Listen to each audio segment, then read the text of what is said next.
I'm Sandy and this is my channel, Stitching with Sandy. Welcome back or welcome to my channel. I've been gone a long time. My last Flosstube was July 24th. I didn't realize it was so long ago. But there's been a lot happening in my life, so trying to get back on schedule is what I'm trying to do. So here I am. I have a little bit to share with you. Let's see. Since the last time I saw you, there was Laura from Laura Stitching by the Shore, and Karen from the Stitching Owl, and let's see who else helped. Amy from Renewing Stitches, and myself, Stitching with Sandy. We put on an event on World Cross Stitch Weekend, and that was the weekend of August 9th. And it was right before I went back to work. It was the weekend right before I had to report back to work. And we basically had several sessions, Friday, Saturday, and on Sunday, where you could just Zoom with us, hang out with us, stitch, and it was a lot of fun. Laura had thought of it, and I offered to help, and so did several other Flosstubers, and we just got together, stitched, and had a great time. So if you're just coming to my channel from visiting with me that weekend, welcome. I hope you'll find something that enables you or inspires you and will help you come back again. Besides that, then there was back to school. I'm still in kindergarten.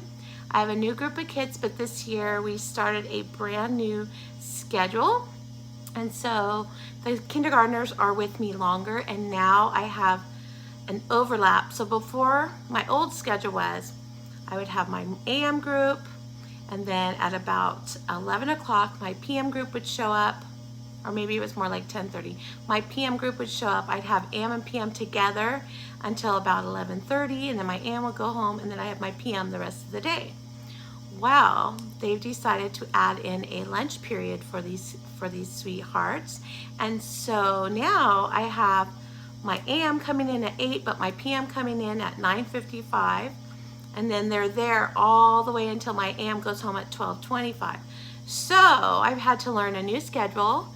I've had to figure out how I'm going to manage all of my students at one time and still give great instruction. And that's really important. We want to keep them engaged and learning. And so it's been a little bit of a challenge, I would have to say. In fact, the first week and a half I was coming home and passing out. I was so tired. I hardly got any stitching done during that time. But I think I'm bouncing back. I think it's coming together.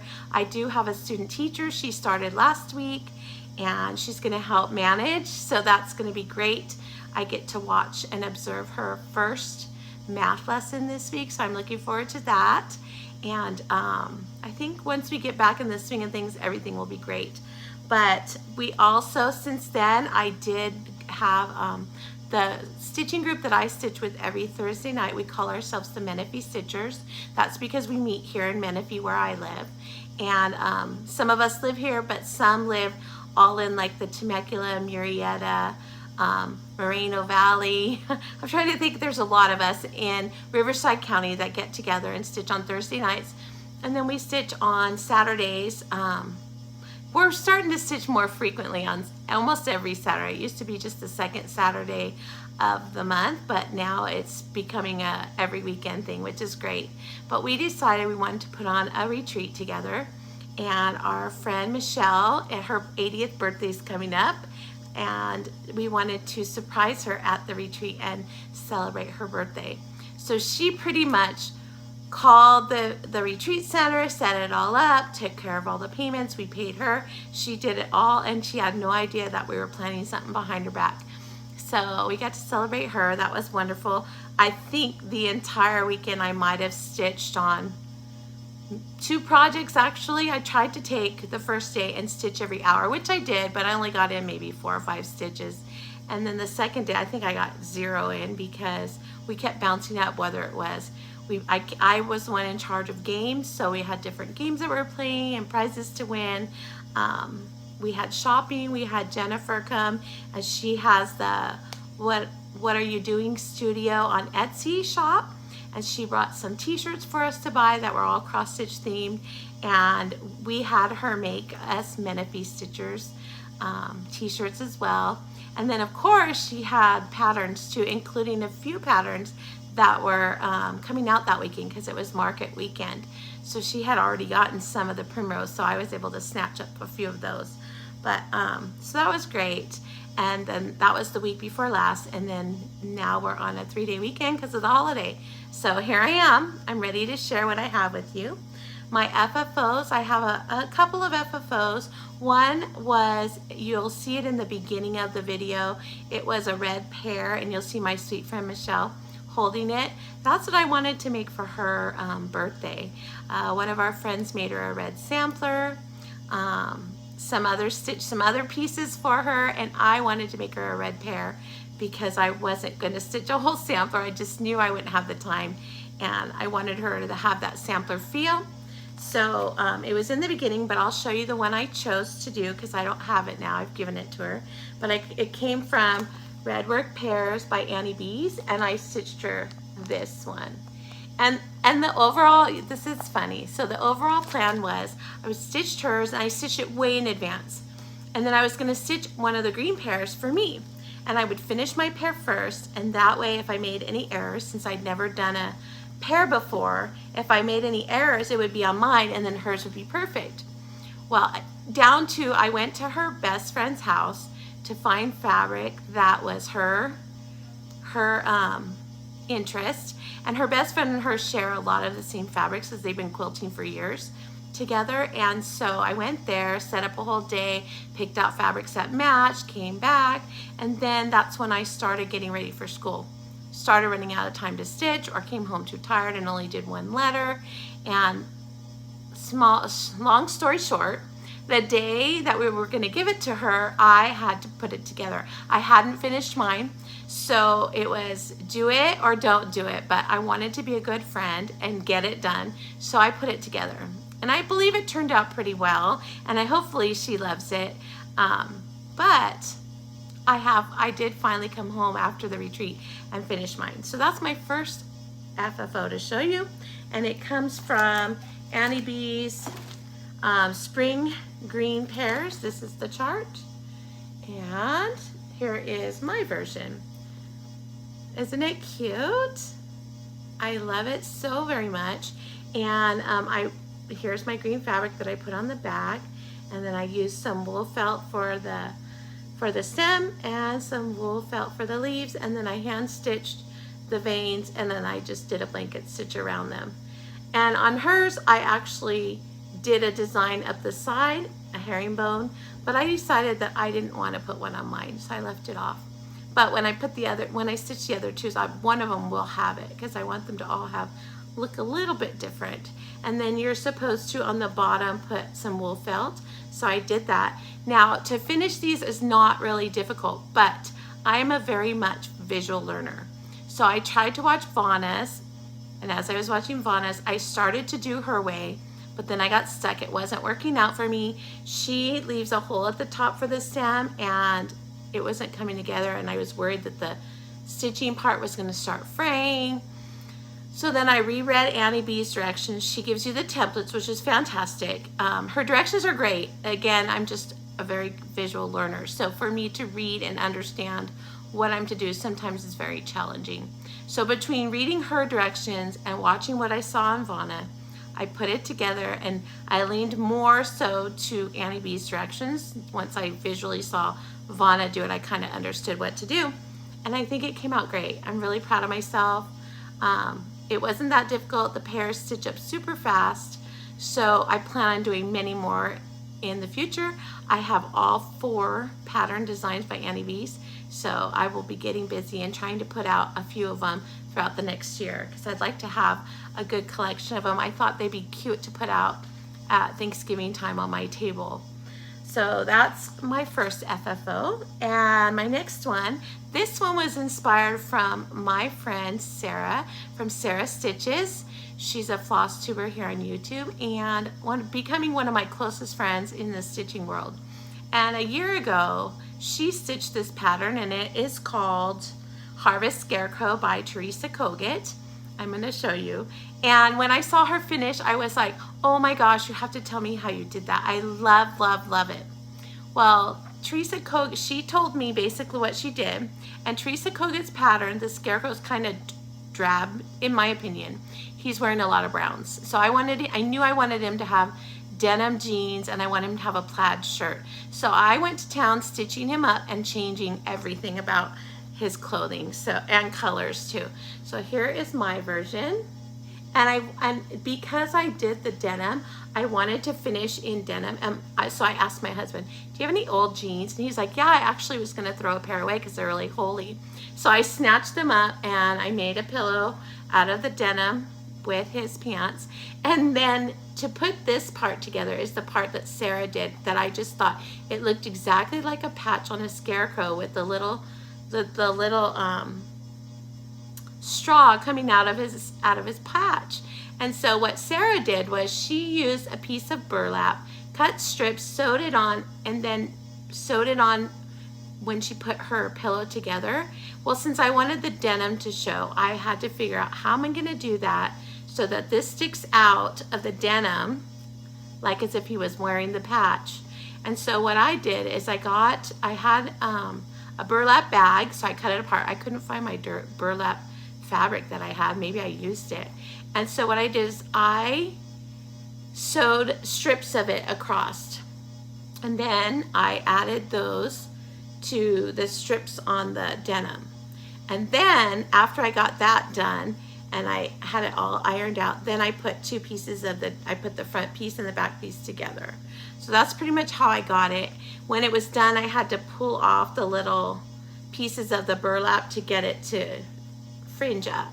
But I'm so proud of myself, and I was so inspired by Sarah's, that I love that she had that great idea, and that because I got to see her floss tube and see what she did and then know her personally so I can ask all the details, I was able to make one too. So thank you, Sarah.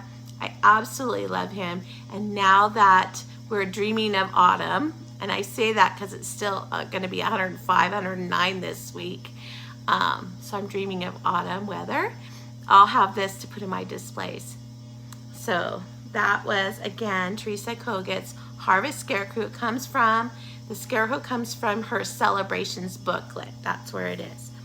All right, so then I have, my next one is Nevermore by Lizzie Kate. And I just had this, I want to stitch Halloween feeling. So I started going to town and saying, I need to do smalls. What I noticed last year in my Halloween decor is I had enough ornaments for my tree, lots of large pieces, but I didn't have a bunch of pieces to put in my dough bowl. So that's what I wanted to get started on. So this one is Nevermore by Lizzie Kate. I stitched it on a piece of fabric that I dyed myself. Here's another piece.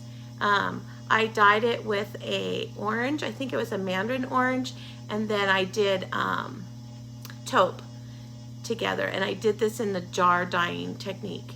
And so since I had that, I thought it'd be perfect for this. And then I'm part of a Lady Dot finishing club through Cornhusker Stitchers. They have a quilt and stitch shop, Heartland Quilt and Stitch, I believe is what it's called. And they had a club that you could sign up for. And I didn't sign up fast enough, so I was very sad. However, I asked if I could be on a wait list. Someone did drop out. And so as soon as that happened, they notified me, and I was able to get the last 3 that I didn't get. So now I have all of them, and it'll continue on. And their club's cool because you get some rickrack, you get some chenille, and you get the pom-pom, all dyed in the same color. I believe the pom-pom's 2 yards and the chenille rickrack are 3 yards. And so you get all of that once a month in whatever color they choose. So I had this from that. I was very excited about it, and I love how it turned out. And then I have from the Primrose Cottage 13 Halloween Smalls. I picked the Halloween basket. In the book, it's done in orange and black and gray. And I changed my colors because I wanted it to have a Halloween color, so I changed it to purples, greens, and oranges and black. And then I decided to be creative in my finishing. So I made a little pillow. I made some corners. I had these little squares just sitting here. In fact, there's some still working on 9 patches, and I thought, wouldn't it be cute to frame it with triangles? So I went ahead and I sewed my triangles on and then trimmed it up and then made it into a pillow. So I'm very excited about it. I love the colors, and I'm excited to decorate with this next month because September, my house is covered in sunflowers. Sunflower September. All right, stop real quick and run and get my last FFO. So my last FFO was the August Biddy Bowl. Here, whoops, there it went. So I worked on this during the closing ceremonies of the Olympics. And so here is the little bag. And I will not display them in August. I put all my bee stuff out in May. So I'm gonna put these away in my May decorations, and it will come out next year in May. And then this is the little pillow. Now the pillow did not come with a side panel or these charms. It was just the pillow with this yellow fabric on the back, but I had this honeycomb fabric left over from something I did before, and somebody, one of my subscribers, gifted me some bee charms, and she gifted them to me in a swap. So I thought, oh, those are gonna be perfect for this. So I changed it up to include those, and I'm really happy with how it turned out. And so I can now put that away into my May stuff for next year. So those are all my FFOs. Those came from, the Biddy Bowls came from Pine Mountain Designs. I'm part of a club, and you get a new set every month. And I'll probably change the order of some of them. I haven't stitched them all. I haven't been on top of it every month. But I know that some of them I thought would fit better in my decor in a different month. Luckily, they don't say the month, so that works out perfectly. All right, so let's get to some FOs that I have. So I have 4 FFOs. They're all part of the same group. And a year ago, I think it was a year ago, Kathy Haberman from Hands On Design had done a Halloween stitch long, and it was called the Costume Party. I think it was a year ago. It could have been 2 years ago. I'm not 100%. Inside, I did a main piece, and then she had some littles that she did and made into little banners. Well, I was thinking that they would make, so they're going to be tiny, and I haven't done it yet, but I was thinking I would love to make them into little stand-ups to put in my tier tray. So I decided, since I hadn't finished them, the floss and everything was already in the bag still from last year, I pulled out some fabric that I had from Grace Notes. It was like a purple color, and I stitched them up. So I'm going to show each one. This one is Dracula. So as you can see by my hand, he's going to be a little tiny, but I thought he would be so cute stuffed in there in between all the other things in my tier tray. So there's that. And then I did, the next one is a cat. So all of these are like, they're going to the costume party, so they're all dressed up.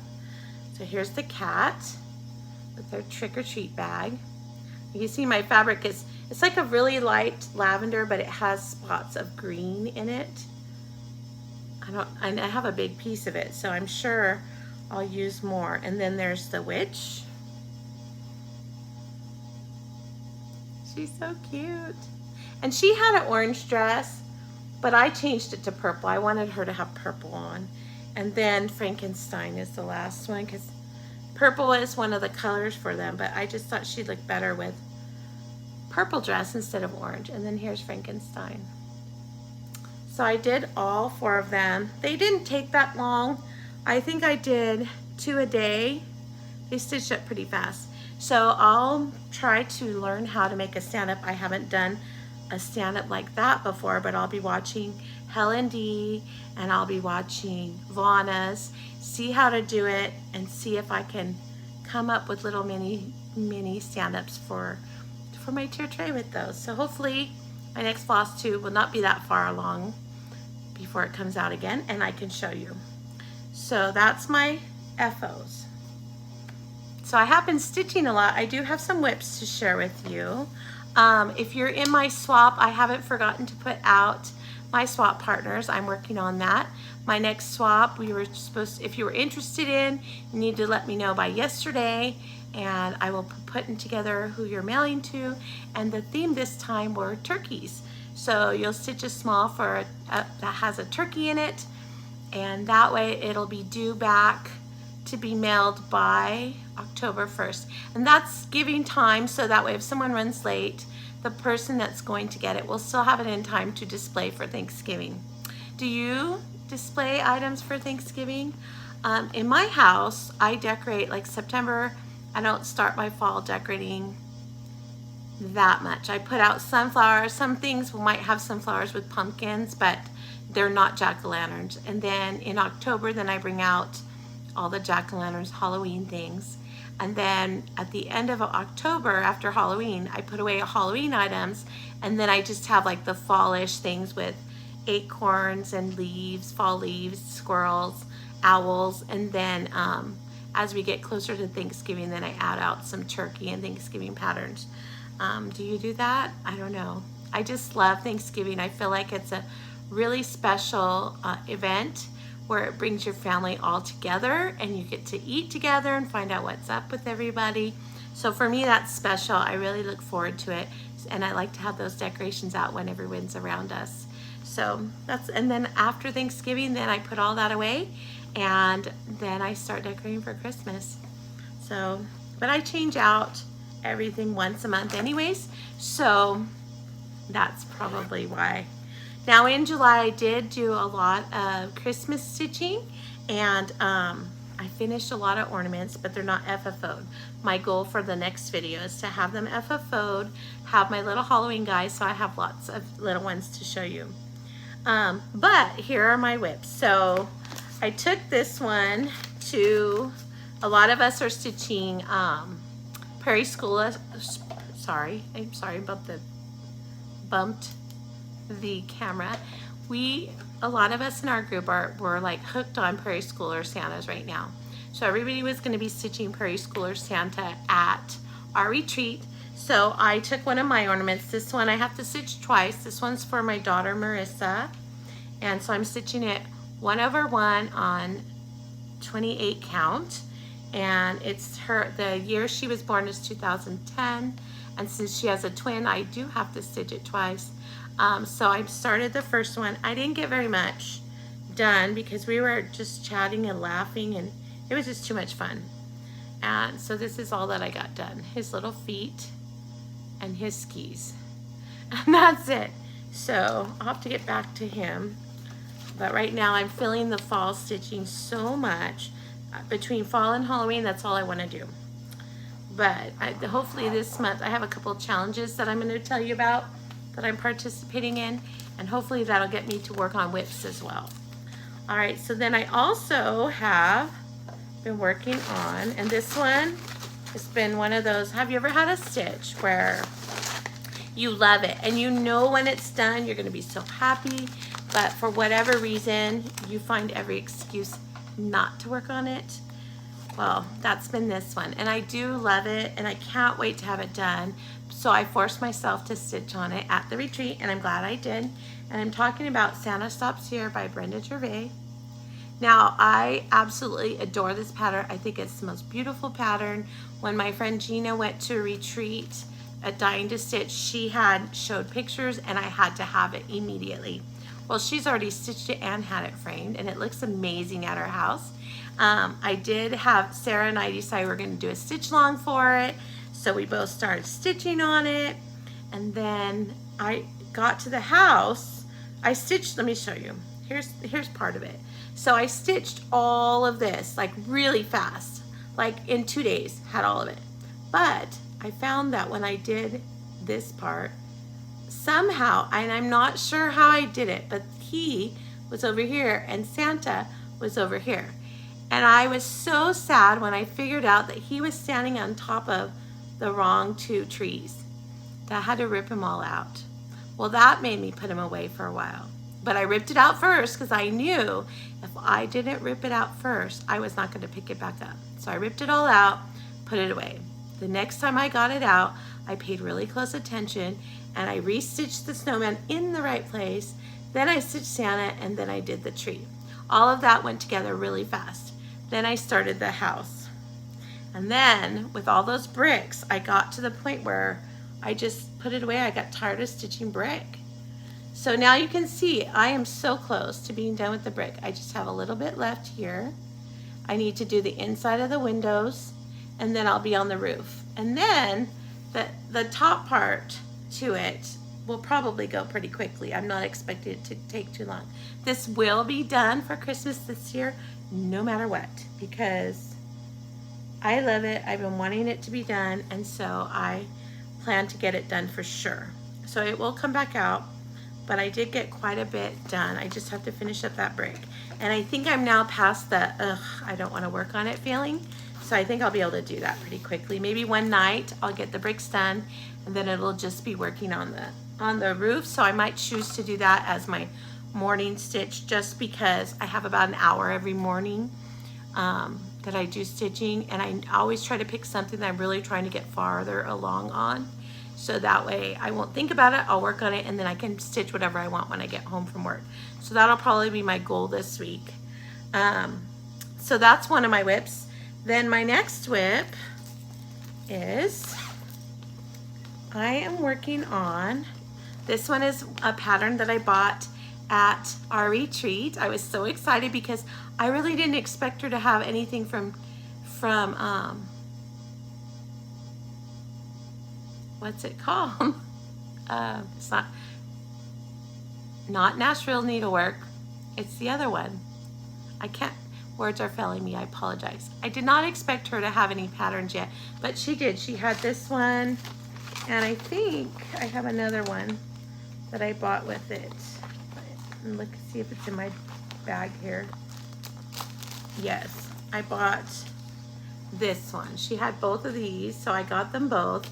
I love the color in this one, and so what I decided is I had a piece of green. This is green apple. I dyed it, and then coffee tea dyed it on 28 count Monaco. This is what my dye looks like, so it's kind of grungy, which I love for Halloween. And I started it, but I didn't have the orange that it was calling for, so I picked persimmons.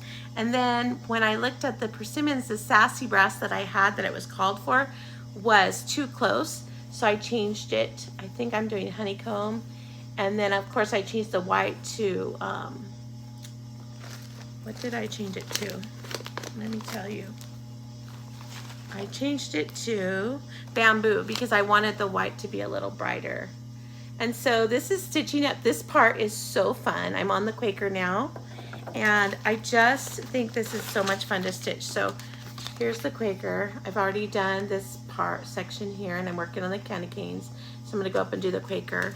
I'll keep working on that. I'm very excited about getting it done. My goal was to, the last week of August was to try to finish up any Halloween that I had started, and I didn't quite finish because I just got that last weekend. But that's okay. I have time. Halloween's not here yet. All right, so I'm doing a challenge. Now Laura from Stitching by the Shore does her I Spy challenge. I'm participating in that. And I'm also participating in Carolyn Zook. She has a Facebook page called the Magazine Monthly Challenge, and I'm part of that group too. And in the month of September, she's doing the challenge called ABC Ingo. And what it is you fill out a 25 box bingo chart. It's blank, and you put in all the letters in the alphabet except for they left off Y this year because there's 26 letters and we only have 25 boxes. So they left off Y, and so what I did was I just passed the bingo chart to my husband, and I said, write in the alphabet A to Z, leave off Y, randomly wherever you want. And then as they're called, each day she calls a letter, and you're supposed to find something in your whips to work on that fits that letter or a new start. So I joined in, and my first piece I worked on was at my retreat. I wanted to have a new retreat start, and so I had found this one on Etsy. The minute it was released, I knew I had to have it, and I kitted it up right away. So let me show you. And so I thought that's going to be my retreat start. Well, we were chatting so much, I hardly got any work on it. So I figured I would use it for ABC Bingo. And the first letter that was called is X. And since it's got sampler letters in it, I was able to tie it to the pattern there. But this is the pattern. It's called Cozy Autumn Medley. This is by Emily Call. To me, it has a Brenda Gervais feel to it. And I just love the little crow there with the pumpkin. The pumpkin's so cute. And so at the retreat, all I did was a little bit of green here and the Z, which inside here you can't really see it. So I got it out for the challenge, and here it is. And this is Picture This Plus, I believe it's gossamer. And so it's got some yellow and green tint to it. And I thought that would make a good fall piece. So at the retreat, all I got was this green and the Z there. And so with her, and I started the flower, but I didn't get very far. And so then for the challenge, since X was called, I stitched this part and just went up and did some of the letters. And for the challenge, you only have to put in 100 stitches. So it's not too intrusive from you doing whatever it is you're trying to work on. And so I thought, well, that's perfect. For me, 100 stitches I can do in less than an hour. So you can say you stitched on it 100 stitches or 1 hour. I just put 1 hour and I set the timer. Timer went off, I put it away. And then I went on to what else I'm working on.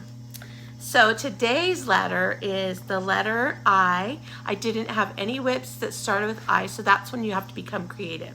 Can you use a color? Can you use a designer name, the name of the pattern? I didn't have any names of patterns. I didn't have any one designer to start with I that I'm working on right now. So I came up with the word icy, and I chose to get my whip out. That is Hands On Designs. N is for narwhal. And here it is. And I did I for icy waters because narwhals swim in icy waters. And this is where I'm at. And this is on a piece of Monaco that I dyed with evening blue, I believe. And so I'll do a little bit more on that for today, and that'll reach that goal. And hopefully, like when N pops up, I'll pull it out again. Because that's the thing, you can repeat the designs. You can repeat them and pull them out. I know some people have a piece they want to focus on for the month, so they try to tie it to many, many, many letters. So we'll see. And I don't know what tomorrow's pull is. I haven't really been on social media this morning, so I don't really know. But I'll look it up before tomorrow. And then the other thing I've joined in on is every year in September, it's Sunflower September. And I love it because I love sunflowers. And so yesterday, I had seen this pattern somewhere throughout the year, and I was like, oh, I have to get that. And I thought I did, but when I pulled out my September bin that I store my charts in, I realized I didn't have it. So I went on Fat Quarter Shop and ordered the PDF, and what I'm talking about is Sunflower Joy by Stitching with the Housewives. Now, I think it came out last year, or maybe the first year she did roundabouts. I'm not 100% sure. But this little sunflower was an ornament that has a saying on it. I bought, I want to say 2 of them were all I could find at Hobby Lobby when she mentioned them. And then the next time I went, they had more. So I think I have 5 now. And so I knew I had them. I just need to stitch them. So I started working on it, and I'll be done with it tonight. Here it is. Here's my progress. So all I have left is to fill in the sunflower. Now, if you're a fan of Priscilla Blaine, then you know she's gonna have lots of little doodads all the way in here to fill up space, and she does. So I'll finish up the center, and then I've got to bring in the brown like I did it down here. And then there's a couple little doodads up here and a couple more over here like this side. And then I got to put the honeybee wings in. And then that one will be finished. So my plan for that is I'm hoping to do several sunflower pieces this month. The one I really, really want to work on this month, and it hasn't come in yet, and I was listening to Stephanie from Lindy Stitches, and She hasn't even gotten the pattern from Jan Hicks yet. It hasn't come in the mail yet. And with yesterday being Sunday and today being a holiday, that delays it even more. But it's the Jan Hicks Sunflower Medley. I'm dying to do that pattern in this month. And so until that one comes in, I'm gonna just work on a bunch of sunflower pieces that I already have. But I wanted to show you, my friend Sarah gifted me these cute little sunflower drops, and I don't use the drops a lot, but every once in a while, if it's a pattern I'll use a lot, or a set of colors that I'm doing in a series, I will pull them out. And here's how I put them together.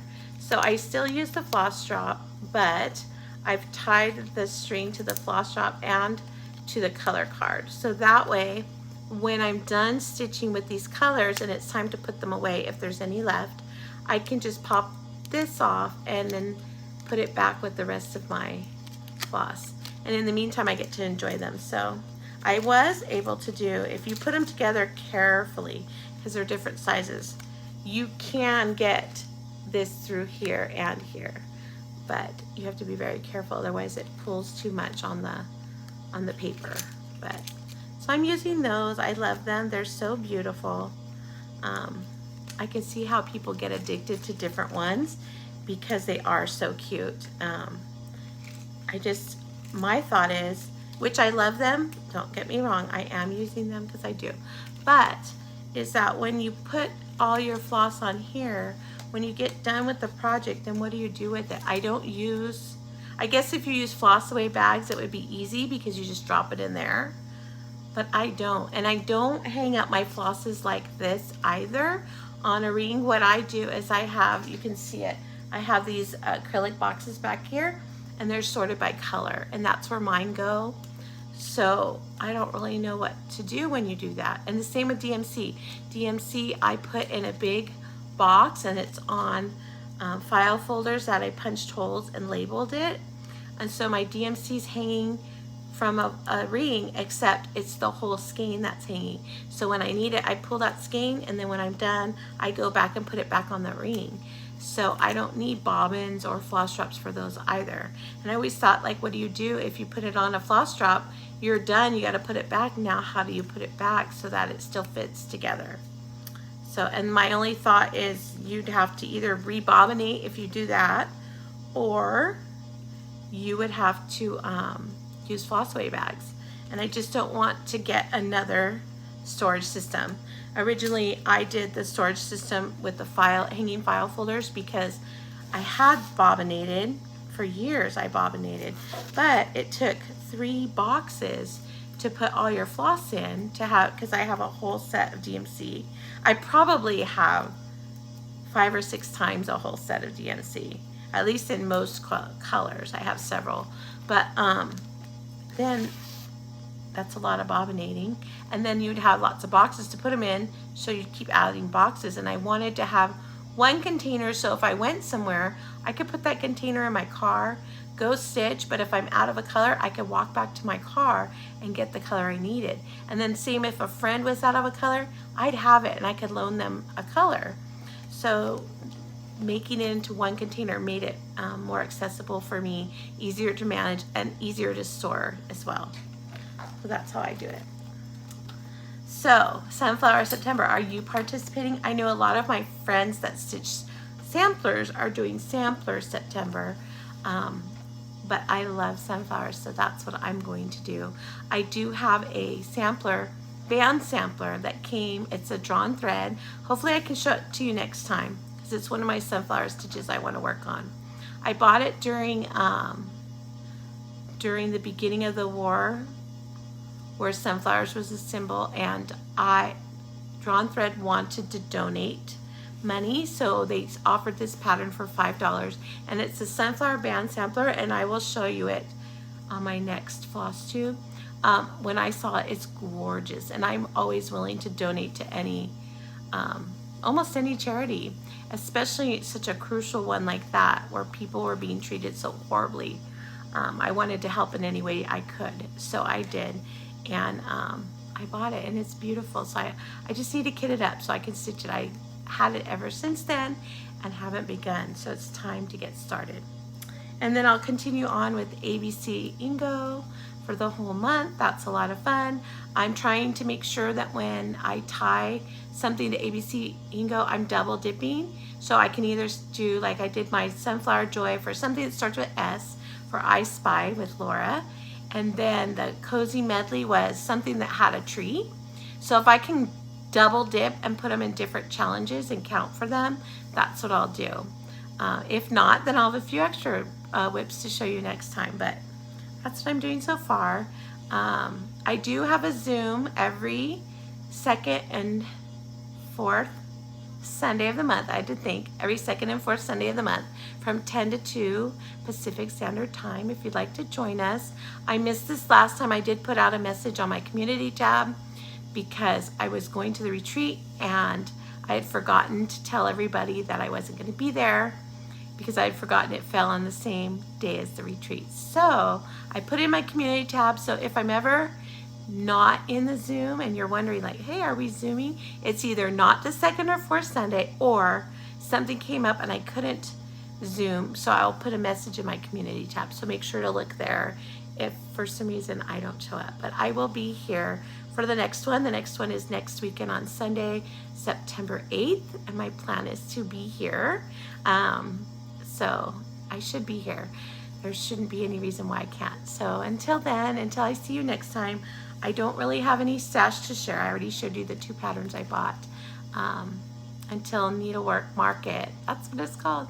Until those orders start coming in, I don't really have any stash to share. But so I'm gonna let you go for now, and until I see you next time, I hope that you have a safe, happy, healthy couple of weeks, and I'm looking forward to seeing you next time.